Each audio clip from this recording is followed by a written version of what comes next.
Good afternoon, everybody. Awake? Had your Red Bull? I tried to get some catered for this talk. This talk is a little bit technical, so I thought about trying to get some Red Bull catered just so you'd stay awake. Please try and just, ignore the parts that put you to sleep. My name is Daniel Austin. I'm here to rock your world by telling you about HTTP2. When I originally set out to write this talk, I put this title up to Ann about HTML5 and HTTP2 and how it involves you.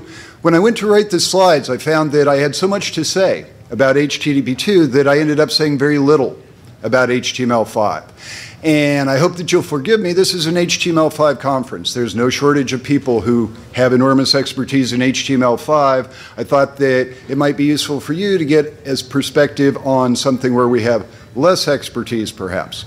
So less HTML5, more HTTP2, and more from you. So with that, let's just go ahead and get started.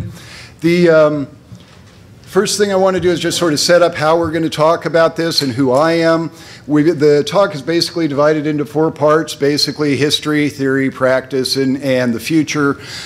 As for myself, I am not, and I want to repeat this and make sure it's clear, I'm not a member of the HTML or the HTTP working group at the IETF. I'm a lurker. I've spent a lot of time examining it, reading about it, but I'm not a member of that working group. So the opinions that I'm going to talk about here are my own. They don't represent the working group, and it's not clear at all that the working group would agree with everything that I'm going to say, especially when I get to the part about the downsides and the criticisms. Be that as it may, I want you to understand that I'm not coming to you as a member of that group, and I'm not speaking on their behalf. Oops, and I went the wrong way. Very good. So a little bit of history. I don't think that too many people really need a big insight into this, given where we are. 1991, the first HTML spec was published. It was just a draft. It's actually still out there on the CERN servers, but it never had any sort of official status. By 1996, we managed to get an informational draft out there. This was basically intended to characterize the common usage of HTTP, what people did with it, but it wasn't normative in any way. We got the first actual spec, RFC 2068, in 1997, and it went through several revisions over that period of time until we got to the main spec 2616 and also 2617, which is an addendum spec about password authentication. Since 2006, there's been a lot of revision work done on RFC 2616. Roy Fielding has put out 26 draft revisions of RFC 2616. That in itself is a work in progress. In 2012, we saw the first HTTP2 draft. Actually, they took the existing Speedy draft and they copied it as the zero-based document for HTTP2. This year, we got the draft number 12 in April. It's a fairly complete draft at this point. There's a lot of implementations out there. But I wanted you to sort of look at this timeline a little bit. One of the things Tim said when he originally wrote HTTP was that he wanted to keep it simple. And the original HTTP requests and responses were intended to be a single line, right, ending in a new line. Very simple stuff like this. When I was putting this talk together, I was struck by the lack of simplicity in HTTP2. And maybe it turns out that making the web faster and smarter means making it more complicated, but I don't think that when we look at HTML5 or HTTP2 that we could make any sort of claim that this stuff is simple anymore. I really don't. And that increases, the barrier to entry somewhat. We're moving HTTP to a binary-only format. That raises the barrier again. There's a number of things that we're doing to add complexity here. I don't think Tim's goal is really served well as far as simplicity goes. It may make the web better, but it ain't simple. The web really stands on 3 legs. I think everyone understands this. Tim, of course, invented all 3 of these. The HTTP transport protocol, obviously, is what we're here to talk about. HTML provides structure. And HTML here, I'm sort of smuggling in CSS and JavaScript as, associated languages for presentation and dynamics. And, of course, the URI addressing scheme. When you look at these 3 legs of the system, what you notice is that there's really no web without HTTP. anything that we call the web uses HTTP. There's cases where we have not used URIs for addressing, or we've used pseudo URIs. There's cases where we don't use HTML at all. But there's no web at all without HTTP. This is the fundamental leg in the stool, and we've undertaken a huge exercise in trying to change this and fix it. What are the goals of HTTP2? If you actually go and read what the Google documentation or even some of the past drafts of this, what they'll tell you is that it's about reducing latency. So I'm here to tell you that that's BS. You're not going to reduce any latency with HTTP2. Latency is something that happens to packets. Happens on layer 4. It's not something that you can affect at layer 7. No packet's going to get anywhere faster because of HTTP2. Right? We're not in the business of reducing network latency. We're in the business of improving bandwidth efficiency, using the existing TCP mechanism that we have better, making it more efficient. But we're not going to touch latency. That's not something we can do on layer 4 with a layer 7 protocol. The most recent draft of the HTTP2 spec actually reflects this, and partially I suspect that's because I've been on a rant about it so often. I hear people say latency when they mean response time all the time when they're talking about performance, and I really want to make this point clear. Performance is not latency, it's response time. Performance happens to human beings, right? And we experience response time. Latency is something that a packet experiences. There's a lot more to web performance than just network latency. And I want people to get in their head that this is about response time and that the goal of HTTP2 is to reduce response times on the web, not to change the latency or so on. The existing draft number 12 for HTTP2 actually makes this clear, like I said, maybe in response to complaints from the peanut gallery, and it says something about reducing the perception of latency, and we'll see that when we get to that section. I don't even know what that means. So here's the excerpt from the actual draft 12, just like I was saying, and you can see here that they're claiming it's an optimized expression of the existing syntax, enables a more efficient use of network resources, and a reduced perception of latency. I'm honestly just not sure what perception of latency really means. And so if I was the editor of this draft, or if I were to make any suggestions, I'd just say just strike that. I think that the description stands perfectly well. HTTP enables a more efficient use of network resources. And I think you could just put a period there and put a bow on it. The other point that I want to make here, of course, is that the spec attempts to preserve the existing semantics for HTTP2. As we go through the talk, I'm going to point out some things where it's arguable that the semantics actually have changed. I'll let you be the judge of whether they've actually changed or not, but I wanted to point out some cases where explicit preservation of the semantics is not possible. In most cases, for most purposes, we do have some explicit compatibility, but we do not have explicit semantic correspondence. So this is our problem. How do you change something without breaking everything? Right? When we went to change the HTML spec, right? How did we do it without breaking everything? It's difficult. Some people would simply say, you know, let's not change anything. The risk is too great. Right? Let's accept things as they are, accept the limitations, simply because the risk is too high. So that's rule 1. Don't break everything or anything. Preserve the HTTP 1.1 semantics. And that does not mean, like I said earlier, that the semantics are one for one in correspondence. It simply means that in any given case where a connection for HTTP2 is requested, if that's not available, you will gracefully fail back to HTTP 1.1 and you'll be back where you were without any problems. That's what compatibility means. It doesn't mean we explicitly maintain every bit of the semantics from HTTP2. It's not really possible.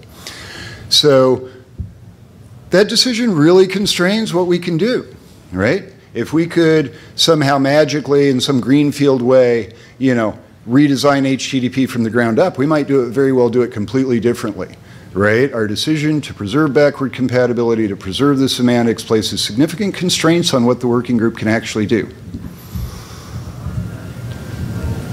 So given those constraints, how are we going to fix things? How are they going to fix things? I'm just going to watch and tell you about it.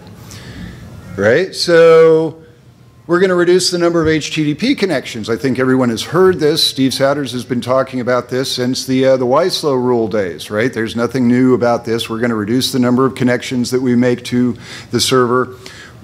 We're going to reduce the number of bytes, the number of logical messages. Those are not the same thing, sent across the wire. These are some of the features in HTTP2 that actually do that. I'm not going to go through them now because there's slides later that address them.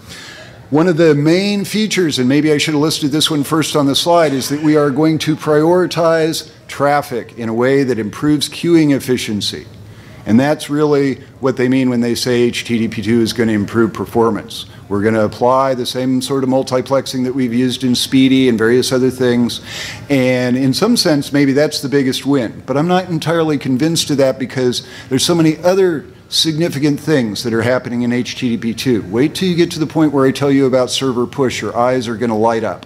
Seriously. Improving caching efficiency at all levels. This is one sort of thing that rarely gets a lot of attention, but sort of under the covers in a not very, photogenic way necessarily. The HTTP working group has taken a lot of steps to make caching, especially by intermediates, much faster. And this is a big help as well. It's just sort of one of those under-the-cover features that is rarely talked about, more or less a side effect, although a very positive and good one.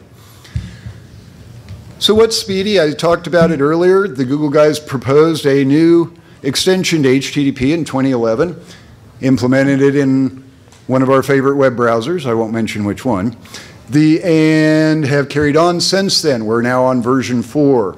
Chrome actually has a flag to enable Speedy 4. It also has a flag to enable WebSockets on a experimental basis over Speedy version 4. Speedy version 4 and HTTP2 are roughly the same thing. The reason that they're being done under different names and so forth is sort of twofold. One is that by maintaining the Speedy protocol as an experimental test bed for improvements to HTTP without the formal burdens of standardization and having to change everything and possibly break it, right? We actually have a mechanism now where we can put changes and experiments with HTTP out in the field, not breaking everything. If they're found to be proven, tried and true, they can easily be rolled into the spec because they're not that different. But we can still have conforming clients and a very strong spec. So this is a very clever move in the standard space to decouple the development of HTTP2 and improvements of HTTP from the formal standards process. Allows us to move faster. It does require developers to do more work. You got to implement both things in your code. Fortunately, they're very close to each other, and that's not as hard as it sounds. Since the initial version of draft of Speedy was taken as the 0th draft for HTTP2 in 2012. Most of the development implementation work has been focused on those implementations, less so on Speedy. The Speedy 4 spec is actually not available publicly, or at least I wasn't able to find it. We have a fair idea of what's in it, having heard from the staff there at Google what their intentions are, but it's not actually public, even though it does seem to be implemented at least partially in Chrome. So, getting into the technical part of this, I know that nobody in this room really needs to see this, this slide. Everybody understands bandwidth and latency and the difference between them, but I often find that it's useful to start the conversation by putting this up here. I'm not going to belabor it or spend a lot of time, explaining it in detail, but that understanding between bandwidth and latency is really important, especially when we're talking about HTTP. The more interesting point about bandwidth and latency is how they affect performance. I stole this graph directly from the Google guys. They use it to demonstrate the diminishing returns that you get from increasing bandwidth. And you can see here that increasing bandwidth from 5 megabits to 10 megabits just doesn't buy you that much. And Comcast is out there selling a 105 megabit line. I'll leave you with that thought.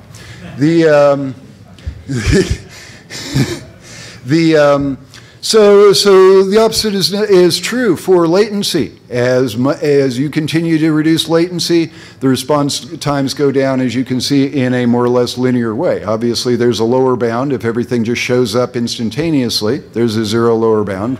We won't reach that. But when we started to see these numbers like 20 milliseconds, we know we're getting down to the level of what the machine itself has the resolution to handle. Right? Improving latency is continuously beneficial. Improving bandwidth is only beneficial up to a point. Right? And this problem is inherent in TCP/IP. This has nothing to do with HTTP or the three legs of the web. This problem was here long before there was a web, probably be here long after the web has evolved beyond whatever it is now. So understanding that, now we can kind of understand what we have to do to make HTTP faster. So bandwidth efficiency, what does that mean? So I've used this in a number of talks, and I've tried to describe it to people. I often get blank stares, so I've tried a different approach to explaining it today. I hope that I might be a little more clear. If not, ping me on it. The next presentation will be better. But the basic idea here invokes your intuitions about a garden hose. Right? The bigger the hose, the more data that you can push down it, the faster the water goes through the hose, the faster it comes out the other end. Very straightforward. When we talk about bandwidth efficiency, what we're doing is asking ourselves, how much of the available pipe are we filling? Right? If the pipe is partially empty, then there's capacity there that we're not using, right? And some user is getting a much larger response time than they might otherwise get. And that's the real issue, right? It's all about users, folks out there with a mouse or a mobile phone in their hand, right? They're the ones that see the response times that are increased because we don't use our bandwidth efficiency or our bandwidth capacity effectively. When I went to test bandwidth efficiency on a number of websites, I found that I couldn't find one that got over 20%. Does that seem pretty remarkable? I was surprised. My own website, the one that's nearest and dearest to my heart and pays my bills, actually, embarrassingly enough, turned out to have a bandwidth efficiency about 1.7%. So we can see that, for a single object, the bandwidth efficiency is basically limited by, TCP, and it's going to be limited by packet loss. It's going to be limited by the overall file size, right? We know that TCP does much better for large files than it does for small files, right? For page level, where we have multiple objects, multiple persistent parallel connections, right? HTTP introduces a lot of inefficiencies, and that's why the bandwidth efficiency is so low for your modern website. This is the problem we're trying to solve, or that the working group is trying to solve. One of the primary ways they're trying to do this is through streaming. And let's talk a little bit about that. So today we actually make a whole bunch of connections when we open a web page onto, say, your CDN, and we sit there and try to download a lot of data as fast as possible over those multiple connections. This was the big HTTP 1.1 innovation, and it works pretty well. It certainly improved the web from the old HTTP 1.0 days, right? But once again, it introduces those inefficiencies. We've moved to this more streaming-based approach, where instead of connections, we have streams. You'll only have one connection per each unique host name on the page in HTTP2. No more, 4 or 6 or 8 connections out to Akamai or whatever you were doing before. One connection, multiple virtual streams within them. They each have a stream ID, so we can keep track of them. Also, we can do some prioritization. That's a little controversial. Interesting point, frames and packets. Well, this is not entirely true. The packets within frames are not required to arrive in sequential order, the way that HTTP has demanded before. This allows us to move the bytes around or the packets around in such a way as to make things much more efficient. So it's not the case that one file will arrive and all its packets will arrive and then the next file and the next file. That's not the way that we're doing this. It's actually multiplexed, and the load order and the load queue is actually determined based on Speedy or HTTP2's underlying congestion and flow control. What all of this does, after you get past all the buzzwords, right, is it eliminates the head-of-line blocking problem, which is the main cause of inefficiency in HTTP 1.1. That's a big deal. I mean, big deal TM, getting rid of head-of-line blocking. There's not much more that you could do that would be more significant for performance on the web. Obviously, there's some downsides. Nothing's perfect, right? So, and we'll talk about this a little more in detail, right? So what happens if you only have one connection and you lose a packet? Well, we know what happens when packets are lost, right? The congestion window is reduced. Everybody's transfer speeds effectively are reduced. If you're streaming multiple connections or multiple streams across a single connection, you lose a packet, what happens? Obviously, you take a hit. We'll see if we can talk a little bit about the quantifiable results of that shortly. Another downside, if you want to think about it that way, is that in order to make HTTP2 really effective, you really have to have an end-to-end connection and have HTTP2 in use throughout the connection through every step.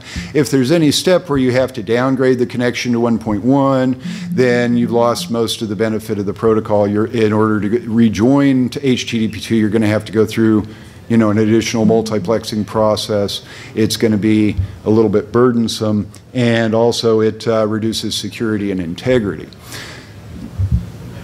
Unbroken streaming is basically solved by making TLS required for HTTP2. So, multiplexing, just to give you an idea, this is how we do it today here on the right.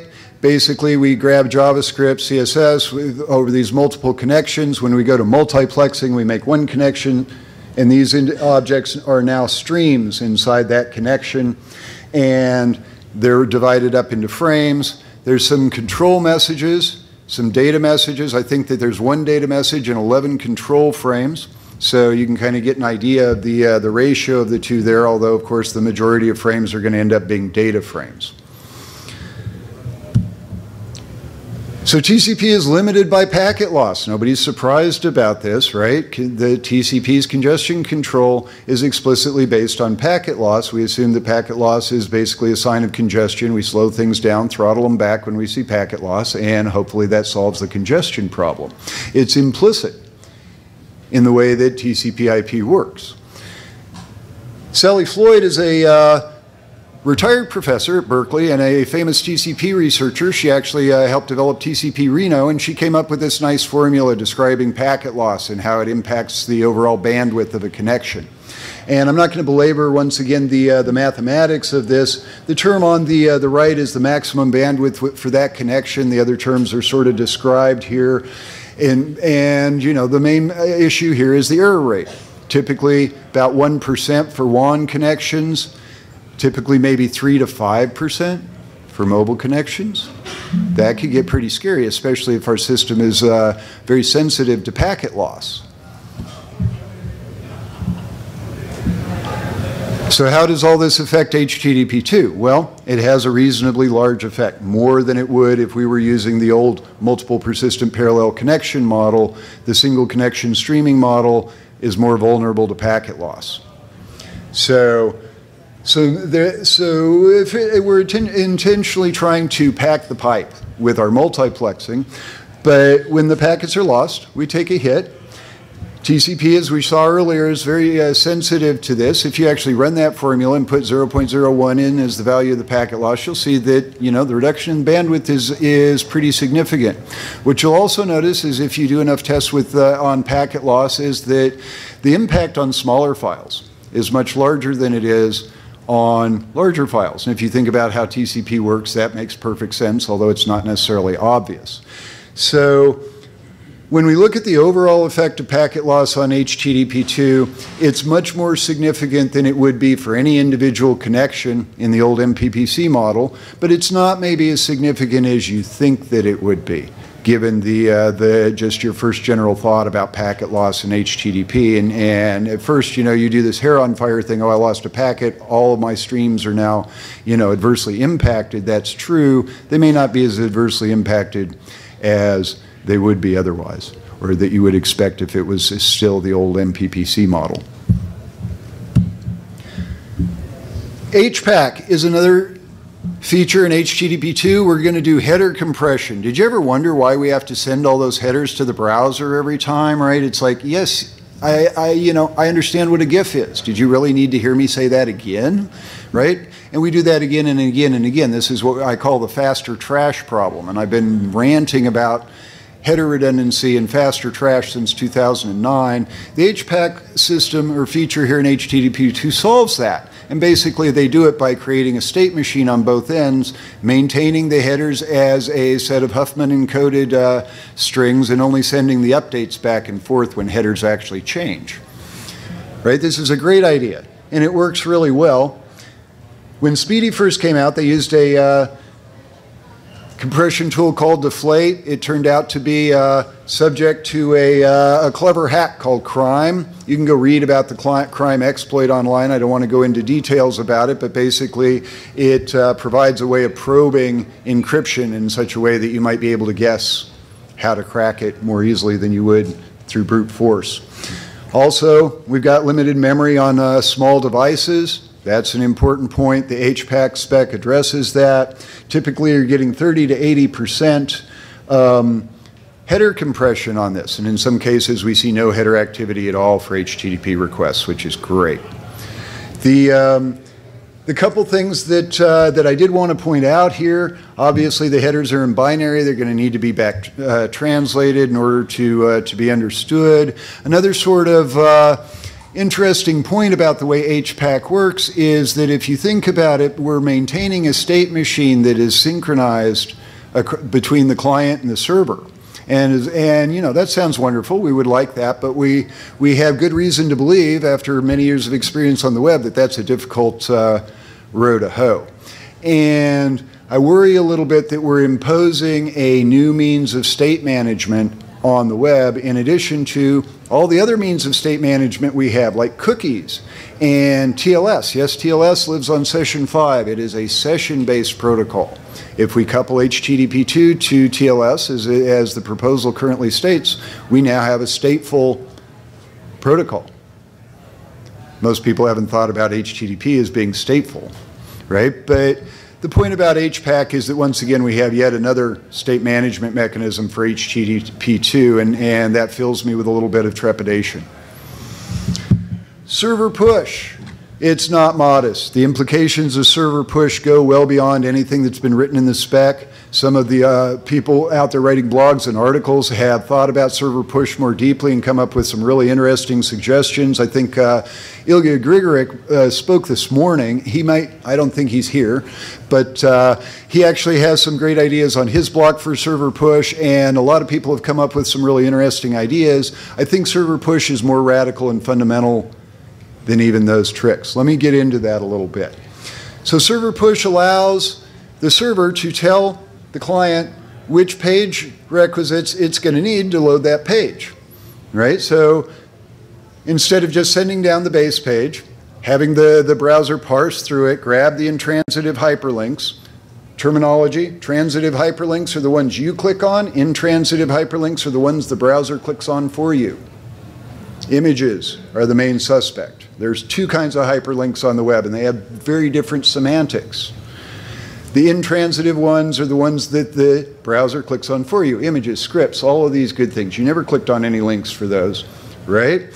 Server push eliminates the need for intransitive hyperlinks simply by telling the client at the time that it delivers that base HTML object, that DOM encapsulation, what page requisites are needed to render that page. No longer does the browser have to parse through there, grab the intransitive hyperlinks, make a linked list, and immediately start firing off all those connections to the CDN or wherever it goes. None of that's needed anymore. We can eliminate the intransitive hyperlinks. And I know that you know, this may not be exciting, and maybe not everybody is as passionate about this as I am, but to me that's a big deal because it fixes a real problem with hypertext. Images should never have been links to begin with, right? I'm sorry, Mark. Hope he's not here.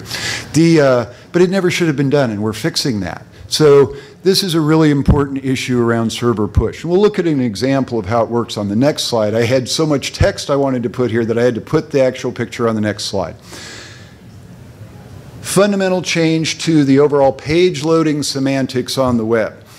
3-phase loading cycle that we go through. We load the base page, we load the page requisites, then there's a deferred loading cycle that comes afterwards. We reduce that to 2 phases now. Entirely eliminates this fixes some of the problems that we have conceptually with hypertext, and maybe paves the way for even better and richer implementations of hypertext in the future, which is something that we have not had. The web, as much as we talk about hypertext, is rather hypertext poor when you look at some of the things that you can actually do with hypertext. Changing the load cycle, like I was saying, we go through normally 3 phases today. Phase 1, we load that base page object. We create multiple parallel persistent connections to go out and get this stuff, typically from a CDN. And then we wait until all that has come back. We go through a deferred load cycle. This is intended to load ads and beacons and this sort of thing. You know, and it's done after the user's page has at least theoretically completed loading, so it doesn't interfere with the user's actions on the page. This is the typical cycle that almost every web page goes through in 2014. Right? Not always the case in the past that it went through these 3 phases, but that's how it works today. With HTTP2 and server push, we're going to completely eliminate that phase 2. Phase 2 and phase 1 are now the same. There's 2 phases to the loading cycle, no more intransitive hyperlinks. We've changed the implicit fundamental semantics of how we load web pages. We may not have touched the semantics for HTTP itself, as written in RFC 2616, but changing the fundamental load cycle that the browser goes through, making it a hell of a lot better, right, changes the semantics of what we do with HTTP, regardless of what 2616 says.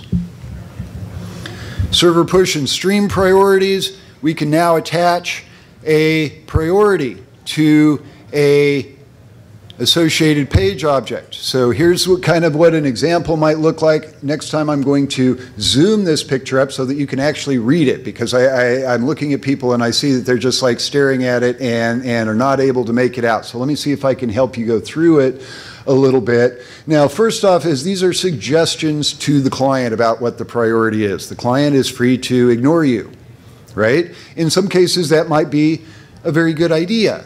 Right? In 2014, do you really believe you can outsmart the browser in terms of figuring out the load order? Maybe.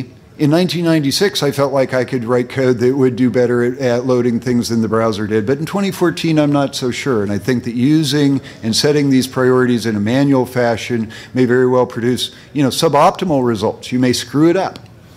Right?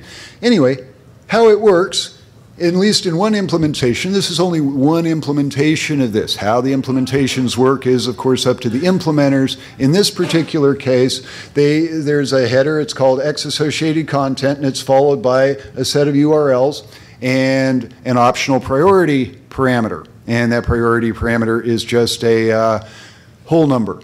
It is not the load order number, it's a priority number, which is subtly different. If I order these things in this way, there's 2 and there's 5 and so on as the way that the priorities are set in this example, that does not mean those things will load in such a way that this will be the 2nd and this will be the 5th object that loads, right? Doing that is putting us right back into the headline blocking inefficiency problem. We've just defeated what HTTP2 is intended to do. What it does mean is that given choices on the part of the client, it can choose to prioritize individual resources over others. That doesn't mean that they're going to arrive first or arrive in any particular order. Remember that the framing in HTTP2 allows us to spatter the packets anywhere we like, not required to be in sequential order any longer. Protocol negotiation. So this is all nice. So let me ask you, just hold the questions till the end. I promise I will answer the questions, but I'm on a roll. So really, protocol negotiation, right? So here I am, I've got an HTTP 1.1 client. How do I tell the server I want to do HTTP 2? How does the server tell my client that it wants to talk HTTP 2? Well, we've got an upgrade mechanism for this. We use it for various other things. Anybody who's looked at WebSockets or anything like this knows that we have these upgrade mechanisms. For HTTP2, the original proposal was to use something called NPN, Next Protocol Negotiation. This was wholly a Google creation, and it basically worked by proposing that the server tell the client which protocols it support, and then the client could choose among them and carry on. The This was deprecated in favor of ALPN, which is Application Level Protocol Negotiation, and they reversed the order in which those requests happen. ALPN basically proposes that the client tell the server which protocol it supports. In both of these cases, these were both suggested as draft extensions to TLS at the IETF. The ALPN is the one that we're going with, at least the one that the HTTP working group has decided is going to be used for HTTP2. Some implementers of Speedy are still maintaining backwards compatibility with NPN and will probably do so for some period of time. But the essential point is that we've gone with ALPN. NPN has been deprecated. When we look at some of the other things that we use upgrades for, things like WebSockets, we'll see that they use something very similar to the process that we use for ALPN. So here's an example, and this is actually a transcript of a real HTTP2 request. I stole it directly out of the ng-HTTP2 README file. ng-HTTP2 is one of our server implementations. It's very well done and very nicely documented, which makes it one of my favorites. So you can see what's happening here. We have the upgrade request. This is coming from the client, and we're basically saying, I want to upgrade. We're going to send some settings along there with in a little bit of binary, and you know, most of these other headers look like the usual suspects. When we get the response back, we get a HTTP 101 message. 101 means switching protocols. It's not an HTTP code that we often see. We're used to seeing 200s and 404s. 101 means changing protocols. We send a connection upgrade header and tell the client what exact version of the protocol we're using. If you look here, you can see that we've upgraded to a protocol that says H2C-12. And this particular protocol identifier indicates that this request was made over TLS in the clear, essentially. It was not using TLS in order to provide security or anything like this. It was simply using TLS as a line integrity mechanism. So that message is not marked basically as it doesn't contain secure, sensitive information. There's another prefix we'll use when we want to make the requests that correspond to the ones we make with HTTPS now. TLS and HTTP2, I know that one of the big deals about HTTP2 is that we're going to, I keep saying we, the HTTP working group is going to require TLS for every connection, period, bottom line. And some of this came, of course, out of the, you know, with the things we've heard from Mr. Snowden. Another important aspect here is just simple line integrity. Using TLS allows us to make sure that we don't go through protocol upgrades and downgrades as we go through intermediaries, which would otherwise be very difficult. And this technique has been used before. It's what Stun uses. The WebSockets guys pioneered this process of using TLS basically to provide a line integrity wrapper around that connection. And this, like I said, comes out of our experience with WebSockets. Once again, there's some hidden semantics of sessions around TLS. Any TLS connection is a session-based connection, explicitly starts with session, ends a session. HTTP did not have sessions before, right? Things like REST and so on are all based on the idea that, you know, it's stateless. So much for that, right? So, and there's also the case that, you know, you win some and you lose some, right? You make HTTP faster by doing all this nice multiplexing and framing and so forth, and then you add TLS to it. Nobody ever made anything faster by adding something to the architecture, did they?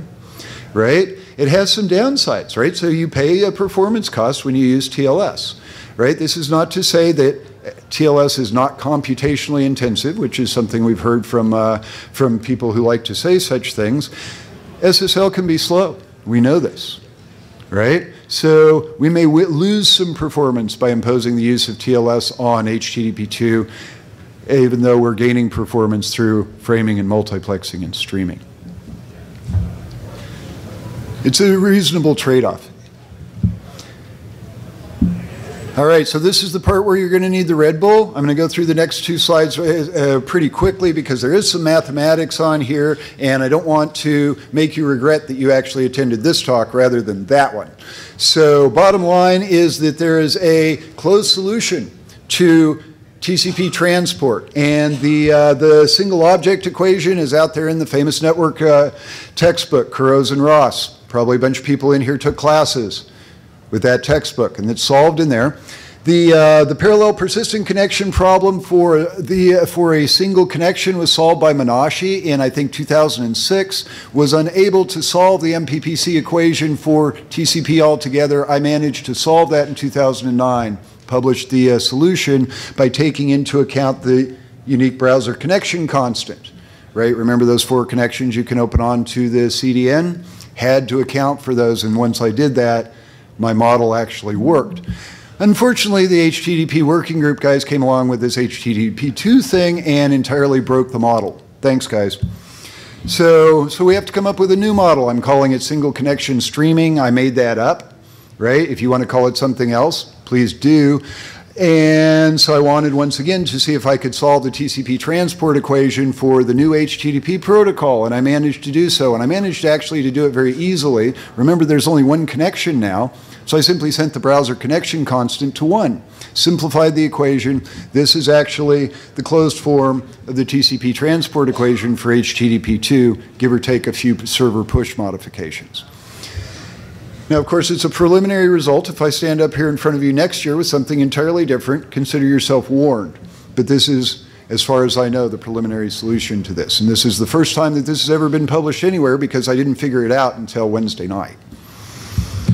What's the current status of the specs for HTTP2? Well, the HTTP2 Draft 12 came out on the 23rd. It's called an implementation draft. They're having an interop event in New York, I think in June. Basically, they're going to get together and trade implementation notes, make sure things are interoperable. There were some things added in Draft 12. We added a new control frame for block, some changes to the priority mechanism. The resource priority mechanism I showed you earlier may be outdated at this point. It's a moving spec. Alt service is a means for the server to suggest to the browser a better place to get the data. What if it turns out that the main server is not the best source for that data? What if it's in your neighbor's cache? What if it's in the nearest Akamai node? What if it's someplace closer? If the server told you about that, you could go get it from there, conceivably make things faster. That's what alt service does. As far as timeline goes, March 2012, we got the first CFP. First draft was out. I don't think it actually came out in November. I think it was a little later than that, maybe November. July came to April, and they were intending to go into first call or last call. The end goal is this bottom one. November of this year, they want to take HTTP2 to the ISG and make it a real standard rather than just a draft. And to the best of my knowledge, they're on track for that. And that in itself is an amazing achievement. When was the last time a standard came in on time and under budget? I mean, seriously, we've been working on these standards things for years. It's never happened. Remarkable work on the part of the HTTP working group at IETF. In existing implementations, there's a lot of them. Almost every major client server implements Speedy in one form or another, and therefore at least partially supports HTTP2. Explicit support for HTTP2 is in these servers and clients, Netty, NGHTTP2. There's a version for Node.js, obviously Chromium, and some others. Obviously for Apache, one of our favorite HTTP servers, there's mod Speedy. To the best of my knowledge, there's no mod HTTP2 at this point. I'm sure somebody is back there live coding it right now in another room. The clients that support this are pretty much all of them. The only browser that does not support HTTP2 at this point is our favorite, Microsoft Internet Explorer. There is limited support for Speedy in Microsoft Internet Explorer 11, I believe. It's only available to Windows 8 users. Something like that. If someone from Microsoft is here and can tell me the details about that, that would be great. But currently there's no HTTP2 implementation for IE. Presumably they'll get there. They were reasonably quick about getting a Speedy out there, and they do have, to their credit, a server out there. Microsoft has actually published a server. It's in C#, I believe, and works really well. I think it's a few drafts behind, but the last time I looked at that code, it worked really well. How does it work today? Really well. I'm very happy with it, and a lot of that simply because it comes from our pre-existing implementation experience with Speedy. Speedy's been in use for a long time now. A lot of people are using it. Amazon, Twitter, Google, these guys are going through, working out the bugs, identifying the problems, moving that stuff once it's been, intelligently fixed over into the HTTP2 spec. This accelerates our transition cycle and our adoption cycle amazingly. And currently, the existing implementations work really well. I'm not going to stand up here and quote numbers. This is an implementation. A lot of this code is written in people's spare time, right? I'm not here to criticize anything, but I have seen response time reductions up to 60%. That's pretty damn remarkable. The Speedy implementations, at least, are very robust and reliable, and there's a lot of implementations that are actually at the draft 12 level. Often when we get implementations of these specs, they're lagging the actual current draft by some number of versions. The implementations normally lag the drafts, and that's pretty typical. In this case, I was actually very pleasantly surprised to see that most of the existing implementations are actually at draft 12. And this may be because draft 12 was not, amazingly complex and didn't change so many things, but it really gave me great confidence that our implementations are keeping track. What about WebSockets? So everybody knows about WebSockets, right? You can open a socket right in the middle of your web page, start pouring data down it in either direction, right? It's very cool. And, near and dear to my heart as somebody who's fascinated by the network. But there's some issues. So there's an associated API from W3C, and whatever happens to WebSockets, I don't expect the API to change. That's what APIs are for, right? It's a facade on top of the underlying changes, if there are any. WebSockets works in a similar way to HTTP2, at least at the very highest level. There's framing, there's multiplexing, there's stream IDs. It's a different framing protocol and a different mechanism. There's no such idea as HTTP semantics, but in some sense these things are similar. The upgrade path is very similar. You send an upgrade request along with your HTTP request, and it looks very, very much like that ALPN example, right? That's where they got it, right? The current proposals for this are to basically move WebSockets to HTTP2 framing, possibly over some layering on top of that framing. What we'd like to have is one framing model for all these protocols, for HTTP2, for WebSockets, for several other things that are in that space. If we could get to a single framing protocol, the overlying semantics that can be used, for that bidirectional transport over WebSockets and so forth don't need to be changed, right? What we really want to do is get to that point, maybe with WebSocket 2. I'm not, that's a speculation, not a promise, but we'll probably end up layering the WebSocket spec on top of HTTP2 framing. That's my suspicion, and in fact, that was the proposal that was made at IETF. So what's going to change? Multiplexing. HTTP is going to be in binary.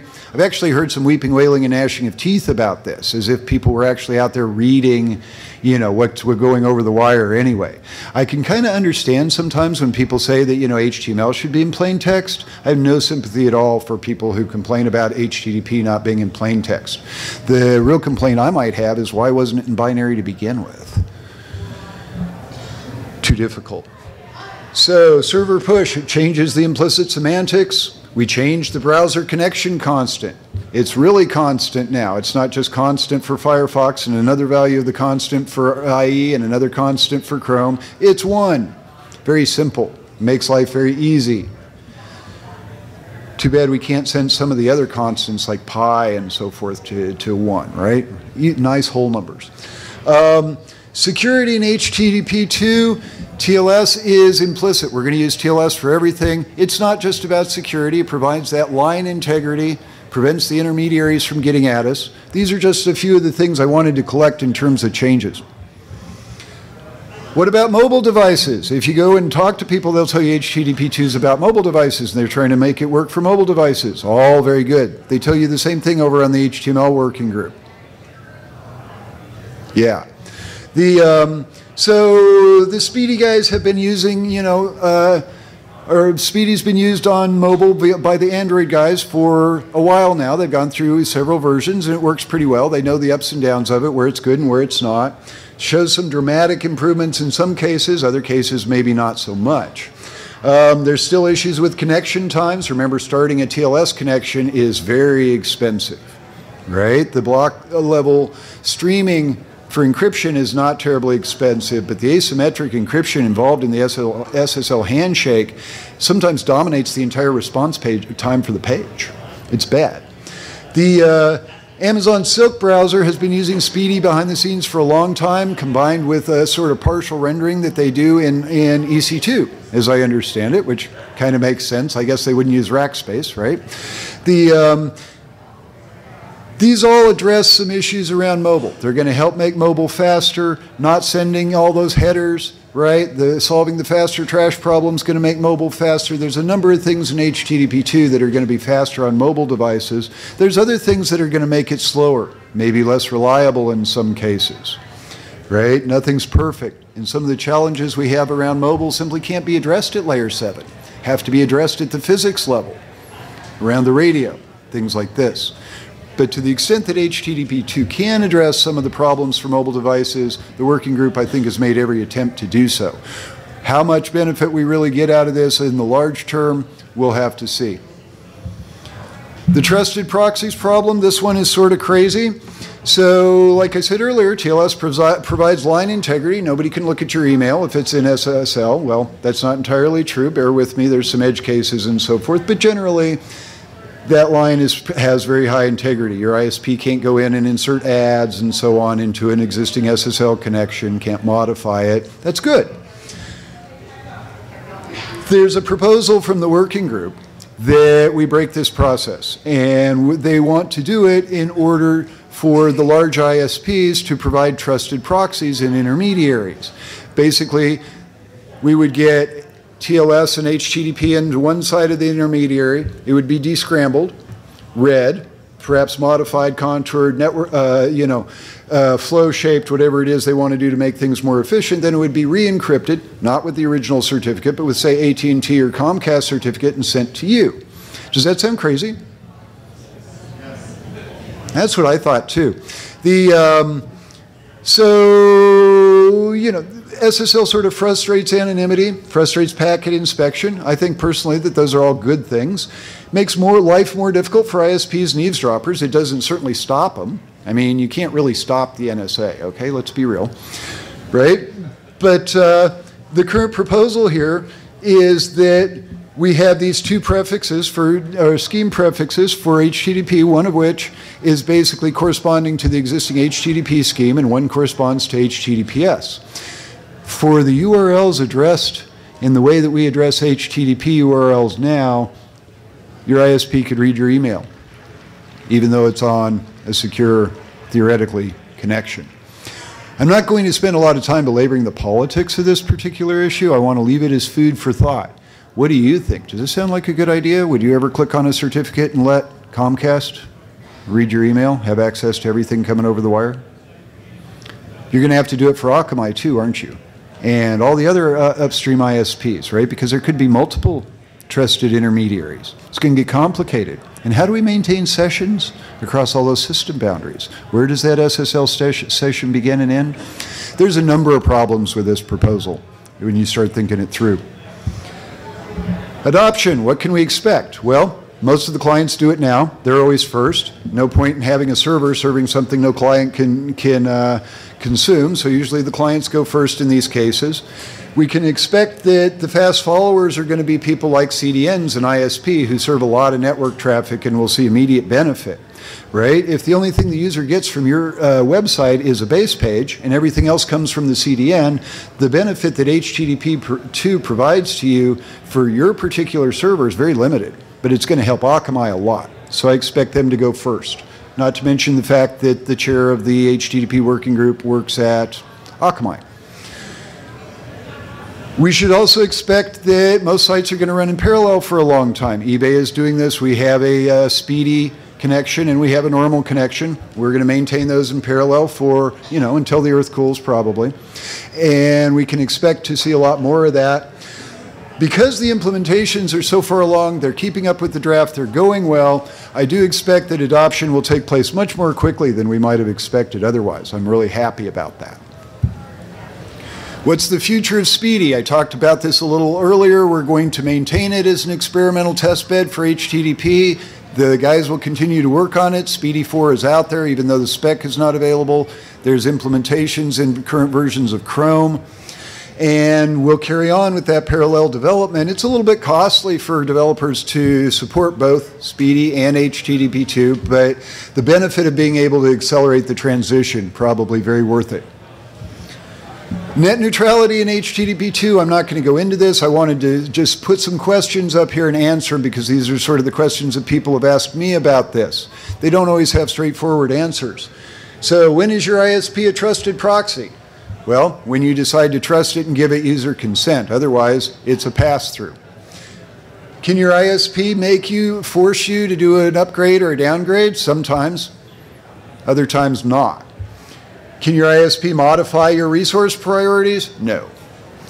Can they modify framing prioritization? No. But they can conceivably downgrade your line to something that's less secure. Read your email, do another upgrade, right?